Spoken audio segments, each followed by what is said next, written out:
Hey guys, this video is about dogs that bite, and I'm going to talk to you about what causes this behavior to begin with, and I'm going to tell you how to resolve it. Okay, so a lot of times what dogs will do is they'll learn this behavior at a very early age, and I have a perfect example of a dog that I have that did that, and that's Reuben, my Akita, who's wandering around here somewhere right now.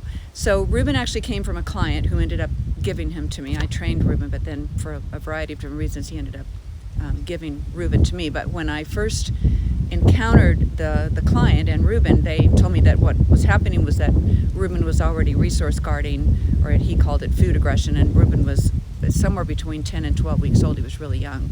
So I went to see the client, and they showed, what he told me happened is that he had put the food bowl down multiple times in front of Reuben, and what Reuben would do if he didn't get out of the way fast enough and leave the food bowl, Reuben would show his teeth, even at that young age. And so what my client did, which is what a lot of people do, their knee-jerk reaction is to retreat or move away because they don't know what to do instead.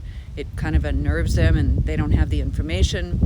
They don't have a strategy on how to resolve this issue, so they move away. Well, as soon as they move away, of course, they have retreated from the dog.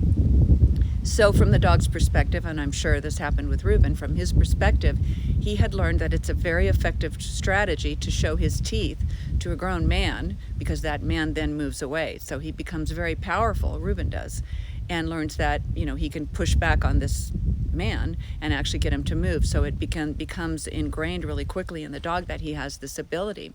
The way I resolved it in this particular case was super easy, and Reuben has been with me now for 5 or 6 years, and he's never done it since. But all I did was put the food bowl down.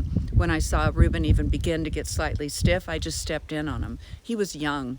I wasn't really worried about what was going to happen at that point, because I've done it multiple times, and Reuben immediately picked up on my command presence as I stepped in, and he actually retreated from the bowl, and to this day I can take anything from him.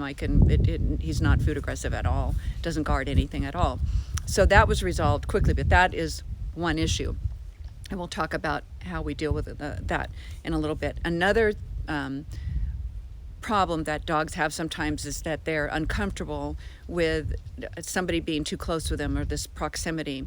I've had several clients this year already that have had situations where dogs have actually bitten other people, and what they don't understand is that many dogs are uncomfortable with people that they don't know, or even in some cases people that they do know, giving them excessive amounts of affection and attention. And some dogs are just like people, they're uncomfortable with that. It's a lot of social pressure on them, and it unnerves them. And so what they'll do is they'll bite. Now, keep in mind that dogs have other options, okay? So a dog can always move away. Not always, but they can move away. That's one option. So we would consider that going into flight.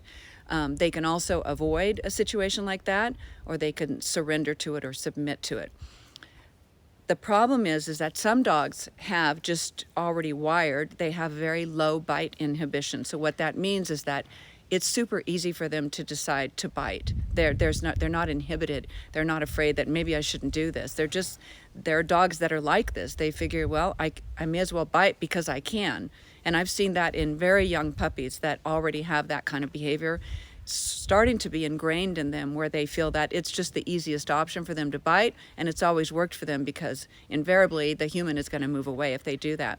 So what we have to understand about these dogs is we really have to advocate for them and understand that many dogs don't like this pressure. This is what I would consider social pressure, where a person won't move away, and the person doesn't pick up on the signs the dog is giving them. And some dogs are very stoic and don't even show it. So it's incumbent on us as the owners, of course, you've heard me say this a zillion times, to advocate for our dogs and actually keep an eye on the dog in the situation with the stranger, and just remove the dog from that scenario if you feel that something is about to happen. It's always better to play on the safe side, or tell the adult or the child or whoever is there to knock it off, to just do something else because the dog is becoming uncomfortable. You're the one that knows your dog the best, so that's our responsibility to do. Now I just sent a puppy home a couple of days ago that was a resource guarder, and he would guard toys, pillows. He would get possessive of his crate when he was in it, he did it over food, but not much over food. It was more just things. He would grab Kleenex and socks and all kinds of stuff. And he's young, he's a puppy, and what he would do is the same thing. He would like posture over something and then just go into this sort of rage. And the owners, not knowing what to do, they'd never had a dog like that, they pulled back, they retreated, and he just became more and more powerful. He didn't pull it with me, but a couple of times. He was actually here for over a week before I could even get him to set up to that behavior.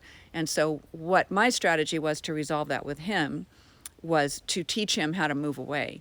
And in this particular case, I've taught him how to go to a place. You know how much place work I do, and how that comes in so handy with a case like this, because you can actually tell a dog not to do this. Instead of doing this behavior, which is guarding something, I want you to move over here. So it gives them something solid and concrete that they can go to, and that will, interrupt that state of mind of that behavior and send them away.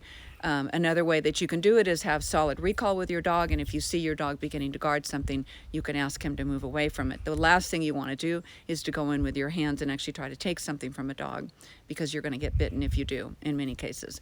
So in any of these cases whether it's resource guarding that's based on a dog just being nervous about being too close to people or having somebody just pet them incessantly, or if it's food, or it's just a dog that has low bite inhibition, it doesn't really matter. Well, it does matter, but one of the ways to resolve it is to make sure that your relationship with your dog is really solid, and that your dog sees you as a leader. He's going to be much less likely to guard you, much less likely to guard something else that he thinks that you want to take from him, if you show him that basically everything in his life is contingent on what you say he can have or not have. Not in a mean way at all, but in a structured way, the same way that you would do with your children. Your children aren't going to you're not going to give a toddler everything your toddler wants to pick up. So it's the same scenario with the dog.